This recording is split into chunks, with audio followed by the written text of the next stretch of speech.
Hi, this is Clint. And this is Lizzie. So we had a great interview today with Paul Black, CEO of sales intelligence company SalesEye. Paul has an outstanding attitude. It's obvious he's taken adversities, turned them into opportunities, and really obvious from his career successes that he knows sales inside and out. Another thing that Paul knows really well is the manufacturing and distribution space. He's lived it as a seller and built a company focused on solving sales problems for those industry sectors. He's definitely an expert when it comes to how to help grow a manufacturing or distribution company. Yeah, and one of the things he's seen in manufacturing is multi-generational companies and the challenges of the kids taking over their grandparents' businesses. And he talks about how that works and how it doesn't work. Paul is an absolute seller's salesman. He knows the space inside and out. You're going to love today's episode, learning from Paul on how he grew his own company and how he helps other companies grow as well. Definitely. Enjoy. Thanks for joining us today on the Fuel Growth Podcast. What is the right growth equation for your company? Is it pipeline, Brand, product, customers, employees? Join us as we interview CEOs, entrepreneurs, and seasoned executives to explore what it takes to propel your business into growth. Joining us today is Paul Black, co-founder and CEO of SalesEye, the leading sales intelligence software company for manufacturing and distribution companies around the world. Paul has dedicated his career to revolutionizing the way businesses approach sales strategies and customer relationships. With an extensive background in technology and a passion for empowering sales professionals, Paul has emerged as a trailblazer in the field of sales intelligence. And in addition to his day job, Paul's also an accomplished semi-professional race car driver. Welcome to the pod, Paul. Paul, thank you for making yourself available for us to share your wisdom today. On every episode, we always start with one question just to get to know our guests a little bit better. And from our past conversation, I know that you're a thrill seeker. So I was wondering, what's one of the challenges that you've taken on the past few months that you're most proud of? So I've lived a bit of a life of adversity, I suppose, in recent years. I've had a pretty serious medical condition, which I've had and I've now overcome. This has taken some resilience, help from friends and family, but it's made me a better person. Before, I was a pretty huge skydiver. I'd take the skies whenever possible and wherever I could in the world. A good example is I'd have a skydiving pack both in the UK and the USA, so I could jump at weekends wherever I was. And my ambition is pretty much to do some more jumps this year when it warms up a bit. As mentioned by you, Clint, I'm a bit into racing GT cars in endurance. I've done it for many years. I've been lucky enough to do it all over the world and race in many countries, including yours in the USA at a reasonable level, and hope to continue to do so again this year. Yeah, if you don't mind me digging a little bit more on that, you mentioned it, you opened the door, so I'll push through the door. You've had some medical challenges in the last few years. It's, you and I've had a chance to talk about that. I'd love to share it with the audience a little bit further because it's frankly amazing that you're doing any of the things that you just described, right? Could you maybe tell us a bit more about what happened and how you got to where you are today? Yeah, sure. In 2019, on a Friday evening, I was at home and walking down one of the corridors in my house and fell over. And I had been out with the lads that evening, so I wasn't quite sure if it was drink or what it was. But I know I got up in the middle of the night and I couldn't stand, and I got up in the morning and I couldn't stand and I couldn't walk. And they thought it was an in-ear infection when I went to the hospital, which was playing with my balance, which does make sense because I'd actually lost my balance nerve. I'd actually lost a few nerves in my head because of the size of a brain tumor that had been growing there. And Wow. We found that out not long later. So yeah, lost facial nerve, balance nerve, lost all my hearing on my right-hand side. And yeah, I spent 11 and a bit hours in surgery.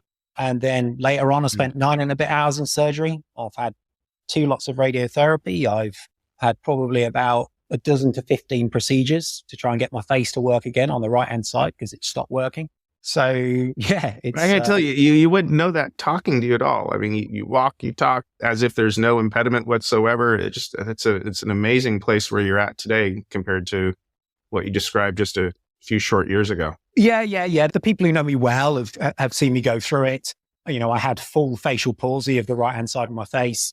I couldn't eat solid foods. There's words that I still can't pronounce now. My face is still frozen, which I know is a face for, not a good face for radio. But yeah. You have a perfect face for radio. Yeah, well, I can do a Roger Moore impression because I can, lift one side of my face and not the other. So it's made me a better person. It has made me a better person. I think the adversity that you go through when you have this is going to sound a little bit over the top, but when you've clinically died twice in a year, then the world is finite, and you've got to take benefit to it. And when people have told me that I can't do things, I've gone and done them. And I think you know of some of those examples, but it's half of the people that have got what I've got will never leave the house again. Were you adventurous before this incident, or did this come after? Oh God, yeah, hugely. But being fit, staying fit, having a daughter that's now 10 years of age makes and helps you get through it. Because I'm living my life to see her grow up and That's see beautiful. my friends and my family. Nothing short of inspiring. Wow. Thanks for sharing that. Yeah, absolutely. And you're back into the driver's seat of the race car and you're getting ready to jump out of a plane again ahead of you. Yeah, I will promise myself that I'll jump out of an airplane this year. Last couple of years, I spent quite a bit of time on the Nürburgring in Germany. I'll do the same thing again this year. I've already booked track time over there. The Nürburgring is 13 miles long, 154 turns. Scares the living daylights out of me. If you're going to crash there, it's always big, but it gives me a huge adrenaline rush, particularly with your friends. So, yeah. Well, let's unpack that adrenaline rush energy that you bring to the table and tell us a bit more about your background, that professionally speaking, that led you to founding SalesEye and ultimately having that focus on manufacturing and distribution industry. I'd love to kind of unpack that background. Yeah. So, I've pretty much always been in sales. My first part-time job was as a lead generator for a kitchen seller when I was young. I called standing up at a really old bench with a bunch of phone box in front of me at the weekends and evenings calling homeowners. Most of the time, 99% of the time, having the phone put down on me, taught me some life lessons about being disciplined, determination, the pure numbers games, the metrics of sales. And then I went into recruitment after education, which started with me finding vacancies via the phone. 120 calls a day, I think it was, there or thereabouts, with the hope to get 5 connections, 1 vacancy a week. We used to use a handwritten card box system to track our calls, which I suppose you and me would think of as basic CRM nowadays. Yep. And it was 7 weeks. I know how long it was because it was 7 weeks until I got my first vacancy on the books. So that's about 4,000 dials. So I'd made about 4,000 dials until I'd actually got my first vacancy. It was hard work. It was a sweat box. In that time, at least half a dozen of the people that were doing my job had already lost their job. But, I was there 2 years later, moving up through the ranks, plenty of battle scars, teaching me about lead management, prospecting, and the work of sales. And then after a small period in leasing sales, I then worked at Vector Software Corporation where I met Kev McGill. It was my first experience of selling sales intelligence. It's the rawest sales job I've ever done. Loved it, but my success meant I got headhunted into the Capgemini of this world, and I went there. That went well. I then got headhunted and I got brought into Hewlett Packard. That was I was Hewlett Packard's first direct salesperson in the UK. They'd always sold through the channel. And my job would to go up to a channel salesperson, and then the channel partner themselves, who might be looking after a 3 million Carlsberg account and telling them that it's now mine and I've taken it away from them. I was incredibly unpopular and I felt like I needed danger money. I used to park my car miles away from the office because of the grief I used to get. But, that was the first time Hewlett Packard had ever sold direct. Okay. And I moved inside the business, looked after a global account. I grew it to be Hewlett Packard's largest account outside the public sector and military. I had my own team, which was actually global, but I was lucky enough to be on their management program. They didn't remunerate me particularly well. And that's when I decided I needed to do my own thing. And that's when I started to think about SalesEye. So I know you and me have spoken about it before, but, it was Office Depot that started me thinking, the Florida-based company. They arrived in the UK. If you bought a ream of paper off them the next day in the post, you get an offer for some envelopes because email wasn't what it was then. But, buy one, they offer you something else. And Office Depot wiped out 2 of the 5,000 office product dealers in the UK in about 18 months flat. They're now a customer of ours. And I now know that all of that was smoke and mirrors in their offering, but it helped me initiate my thoughts. So I wanted to create a solution which would host transactional data of our customers from looking at buying patterns. And it would then direct them to issues, but more importantly, opportunities, and address all customer sizes. And the salesperson wouldn't need to go and look anything up. And once again, I know we've talked it through, but the Aberdeen Group have produced some fantastic papers over the years. And one of their recent ones late last year shows that a salesperson will spend about 43 hours of a month, that time taken looking for information for him to go and help him sell more. They're looking for the sales answers. Mm-hmm. But my argument has always been a salesperson, he doesn't know where the answers are, but he didn't actually know what the questions were to ask in the first place either. So what I do, we've made it, so we deliver it. We create, send actionable sales insights to low-tech users in manufacturing and distribution without the reliance on data input. It's that simple. But at the time, it was incredibly hard to do because it was something that no one had ever tried before. It's a great recap. Thanks, Paul. And by the way, I'm most impressed that you could go back to the start of your career and remember the stats of your calls and vacancies and whatnot. So kudos to that. They're burned into your memory, right? Yeah. Metrics of sales are incredibly important, aren't they? And being able to work out what you need to be able to do to be able to get where you need to get to. Absolutely. For sales, and I'd say for many other things in business too. So I'm keen to learn from your many years working with companies in the manufacturing and distribution industries. And I'm sure that you've had your fair share of overcoming obstacles. We do want to get to that on this episode today. But first, I want to start with, what are the most common challenges that you're seeing in these two spaces? Generally speaking, what are observations that you've seen? Okay, so we'll cover a couple of them off. I think the first thing you need to cover off is that manufacturing, distribution, and I'll also add wholesale companies are pretty much identical. They use identical models throughout the world and across industries. You could literally the selling process, right? Yeah, their sales process and the way they set up and the way they distribute is almost identical. You could take a company from Australia and go and put it in the UK and it would just do the same thing. And once again in Germany. But one of their biggest threats, and the biggest threat for the distributor, is the opening of the market via the internet. Meaning you can buy most things from other countries delivered to your door. I've done it last week. I ordered something and, had it delivered from Germany, and because it's below a certain amount, I'm not having to pay tax, etc. And this opens up the opportunity for manufacturers to sell direct, but importantly, getting to know and build a relationship with the end customer. That's the bit that's important. They get to know their needs, their requirements. Now, what they are having to do is they're having to try and balance a distribution channel who are also meant to be their partners in a sales outlet. But this is becoming more and more common, especially in repeat sale consumer goods. And it's getting wider and wider. This has happened for years. It's happened since Dell Computers sold direct, and it's waterfalled throughout all businesses since. And since the Internet of Things has become more intertwined in our lives, it's become easier. But now you've got massive players, the likes of Amazon, Shein, Alibaba, all are huge threats to the distributor. They're wiping out complete wholesale giants with inside markets. But once again, it's an opportunity for the manufacturers to sell direct with one-to-many marketing benefits. It gives a direct channel to the end user. It's now simplified beyond all recognition, which is a major plus to the end user. And as I said, it's leaned towards the consumer buyer at the moment, but it's becoming more and more common in business-to-business sales. So that's a big piece. That's a big shift, right? Manufacturers selling primarily through distribution. Now they're selling direct. How do they balance that change? Distribution and wholesale companies probably feeling like that they're under threat by the very companies that they're partnering with. Massive change.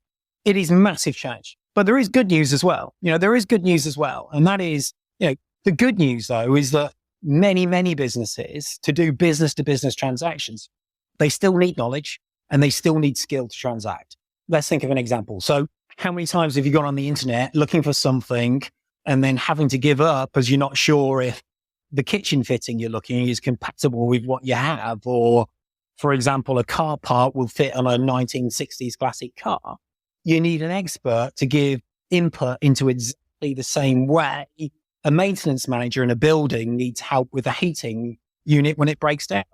It's a simple fix, and the manufacturer could absolutely send you the product direct and sell it to you direct, but only when you have the right part and the right knowledge. And even better if you've maintained it over the years with the right parts and the right schedule and the right relationship with the right distributor representative. And they will give all of that. That representative should know all of the machines that you've got in the building, for example, all of the cars you've got, all of the houses that you maintain, for example. You have to know these things through maintenance intermediaries, and they should be saying what car parts or what building parts or what machine parts need replacing, rather than getting to what is called a distress purchase. So a distress purchase is when you're replacing a broken or worn out part, and then you get a load of downtime. And that's the last thing any of our customers want, because plant and machinery down is lost time. It's lost money. So our partners can build all of those. They can beat those things, because Alibaba's never going to go and address any of those issues. They're not going to come and see you and understand your maintenance schedule or the machines you've got or anything else. So big benefits. Other issues, because there are plenty within inside that market. Across the board, the biggest challenge for all of our customers is attracting the right talent. And sales talent and a sales team is an incredibly competitive market. I think it comes down to one thing. A salesperson will go where he believes he can get the greatest recognition. And that's down to the position for him, as well as his money. Being able to offer, or we find being able to offer a salesperson a technology solution, which is going to direct him to opportunities and earning possibilities, is an easy and good way and an attractive proposition to a salesperson. Our customers know if they use technology well, they can cover territories more effectively. And I would say in some cases with less salespeople. So it sort of helps in that area. Now, there's a number of areas, but let's just cover on two more. One is supply chain issues. Supply chain issues at the moment, they sort of get a little bit better, and then they get worse, and then they get better, and they get worse. We've got a Suez Canal issue again. Right. We had a massive Suez Canal issue when somebody decided to go and ground their boat there a number of years ago and block it. And the world saw what effect just that canal could have. We've now got wars that are affecting it. We've got Russia, we've got Ukraine, who are still not manufacturing. I remember when the market opened back up after COVID, but there was no point the sales representative going and pointing out, thanks very much for buying product A, but you're not buying product B off me, when they couldn't supply product B. They just couldn't even get product. So that is a big issue to manufacturers, because they're not getting the component parts to build what they want to, and the distributors because they're not getting the product to go and supply to the customer. And that is why some second-hand items now are still more expensive than they were when they were made. And then the big one happened to me today on a demonstration. I know it happened to some of the team over the last week, particularly our customer success team, and it's coming up more and more, and that's deflation. Deflation at the moment, we've gone through a big period of inflation. We're now in deflation. And our customers have reported a good couple of sales years. Their numbers have been up. They've had high revenue sales, and lots have taken market share. But this year, their numbers are going to be down if they're not already down. And the main reason for this has been charging much higher prices than what they've been able to do so before. So extreme, something that was $20 is now $100. Deflation now means that item is going back to where it was, and sales look down, because the company could sell less of something, but their revenue would still be high. Customers now need to look at other units of measure rather than revenue. The numbers of items sold, transaction lines, gross profit. The issue is they've just been hitting all of these numbers. They were selling less and, knocking it out of the park, but now they need to sell more again just to get the same revenue result. And it's not a great look for the customer, if you know what I mean. So let's take a different look at the manufacturing industry as a whole, and even the distribution industry as a whole. I know when I've worked with companies in those sectors, I often see that they're family-owned, multi-generational companies. Have you seen that also? Yeah, absolutely. I've met many business founders which have or will be handing down the reins to a family member. In some cases, what they built then becomes phenomenally scaled and a huge success underneath a new family member. In some cases, what they've built becomes not so. Because I've been in rooms where you can see the disappointment, and I really do mean the disappointment of an owner whose successor does not have the drive or wherewithal to take the business on. I absolutely believe in sales DNA. I absolutely believe in it. I believe it's built into most of us from the time you negotiated an ice cream on holiday. I believe it's there when you ask your mum and she says no, but you then went on to the next decision maker, who's your dad, totally understanding the risks and the rewards of that action.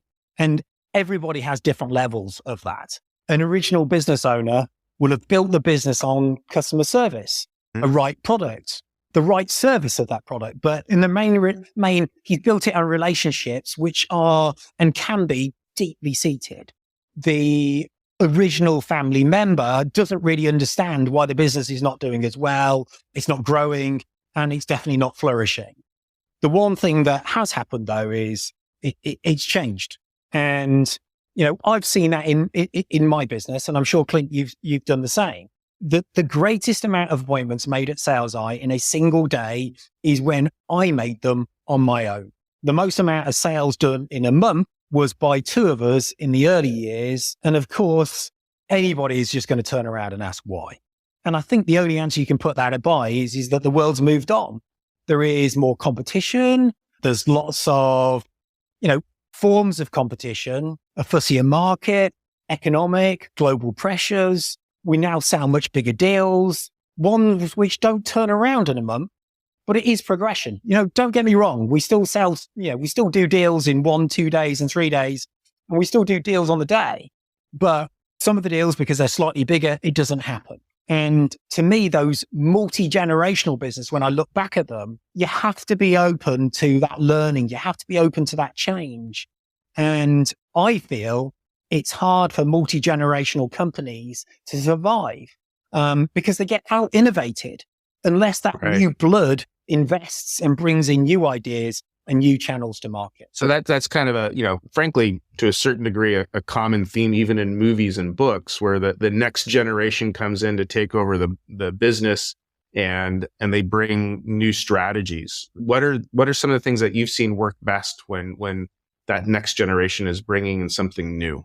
I've absolutely seen it recently. We've got a electrical contractor down on the south coast of England.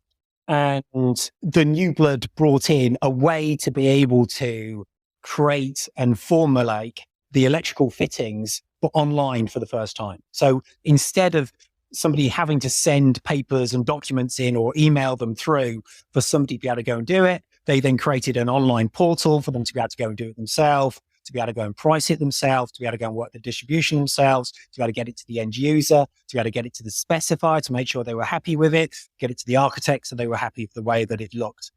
And there is no way the founder would have thought or even used technology in that way.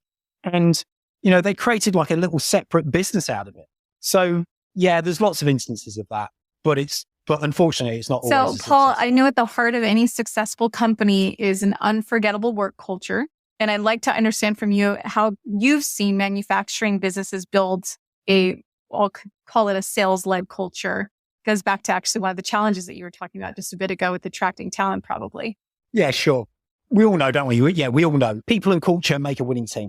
Let's not try and be, two TLAs in our words and, business speak, but all pulling in the right direction, pulling others up, pushing the boundaries, not being afraid to do so, etc. I only get to see the sales cultures of our customers when I go and visit them, or on the regular times they come and visit our offices for training or meetings. But gauging their culture is difficult. I've got to say it's difficult. I can gauge mine, but gauging theirs is a little bit more difficult. Mm-hmm. The 3 pillars of our culture, if I can turn it to that, if you don't mind, please. Is a bit of, it's honesty, it's loyalty, it's hard work. Everybody, and I mean everybody at SalesEye is talented. And if they weren't talented, they wouldn't be working here. But how well they do is down to their attitude and their behavior and living our values, not their talent. Do you see where I'm coming from? I expect their talent to be, to be obvious. I believe culture has had a setback due to COVID. And I think that actually has happened in manufacturing and distribution as well as ourselves. And we've had it within, the connection with us as a company as a whole. We are lucky. We've had individuals come back to Sales Eye when they realize the culture and the type of employer that they have left. We're only a month into 2024.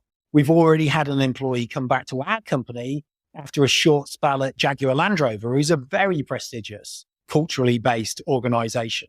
In my view, you can't create a culture with rules, but you can create it with expectations. An expectation that we as a company are here to get behind our customer, to help them sell more, and we will do everything we can to make that happen. And it starts at the first interaction. Employees need to know why they're coming to work. There is no point a developer in creating some software unless they know the positive, lasting impact that solution is going to have on our customer. So to me, I want my team to deal with setback and failure. Don't be afraid of it. I want us to, because we learn more in adversity. And when there's an issue, we tend to learn more things than when they're going right. You need to remember that you also learn when things are winning, but please make sure you don't get comfortable or we'll end up then being punished. And my sales team know there is no such thing as the next month. And they also know you're only as good as your last deal. They're classic examples. So it's a team first culture, which is important. And everybody in my team knows that being the man of the match is not a great result. If we tie that back, Paul, to what you were mentioning earlier when we were chatting about the challenges and one of them being attracting talent, are those things that you feel that you have a strength in interviewing for when you're attracting talent? Or is it more of we're going to go off of resumes and experience, bring the person in, and if we find over time that the values and behaviors aren't there, they're gone? Can you describe that a bit more? I think you start to pick it up, but let's all get straight. You very, very rarely meet a failed person in an interview. Especially in sales, right? If they can't sell themselves in an interview, they're probably in the wrong career. Actually, Clint, I can truly tell you I've never met a failed salesperson in an interview. And when the first person comes into me and I said, how were your numbers last year? And they say, do you know what? They weren't great. And I did about 90% of my quota. I will probably hire them because I've still never met anybody that's failed in sales. And interviews are the same things. So it's trying to get into, are they going to be accountable to each other? Are they going to be team first? Will they live those values? It's individuals, to me, being engaged creates energy.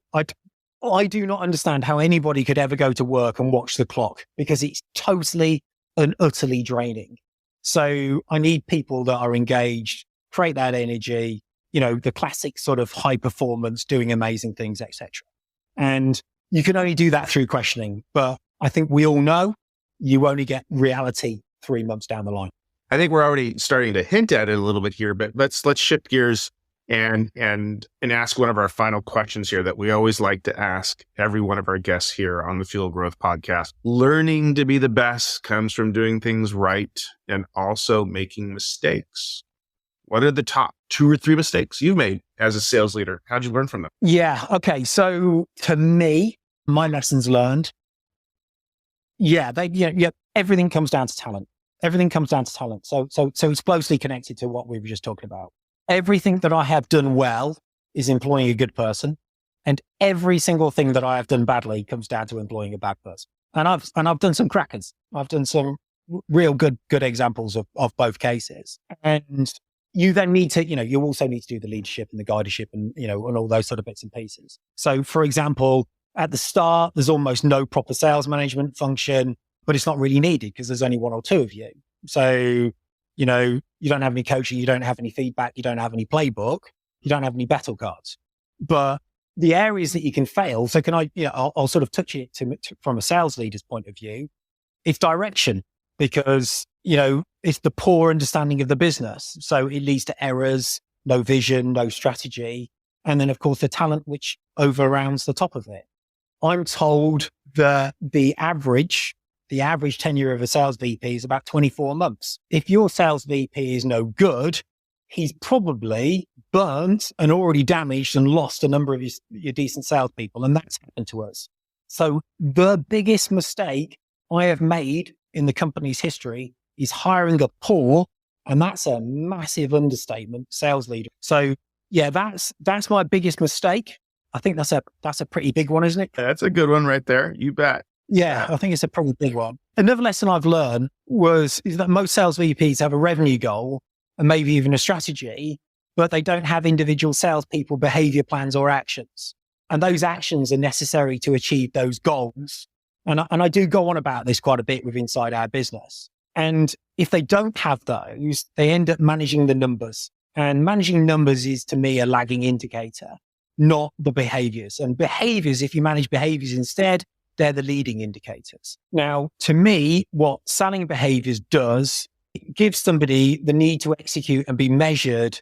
And if they do, you can ensure success. These behaviors might be the number of new prospect meetings, the average deal size, the closing ratios. Those metrics will be more predictive of future results and can be adjusted accordingly during the year to avoid any shortfalls or, in their performance and better success. And if you can measure that, the sales VP or me can coach and develop any skill gaps to help increase effectiveness. I've learned without leading indicators, most salespeople, most sales VPs, including me, you spend your time in a supervisory role.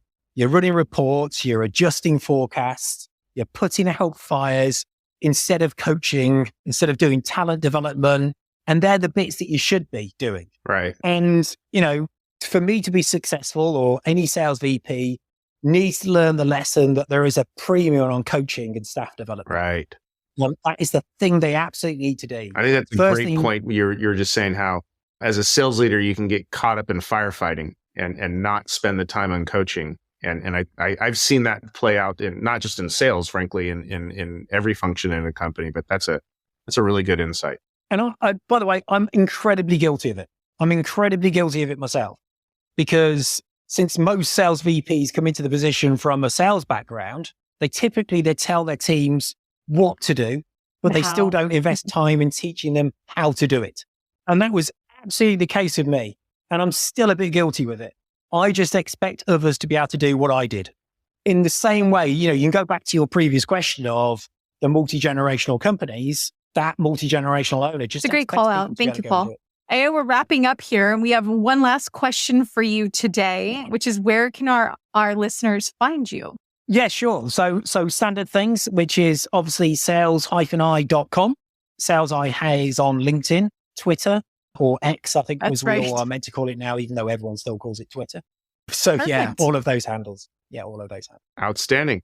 Well, thanks for being with us again, Paul. I enjoyed the conversation, and you've built a wonderful thing at your company, and you've survived some pretty significant trials along the way. You're quite an impressive man. Thank you, Paul.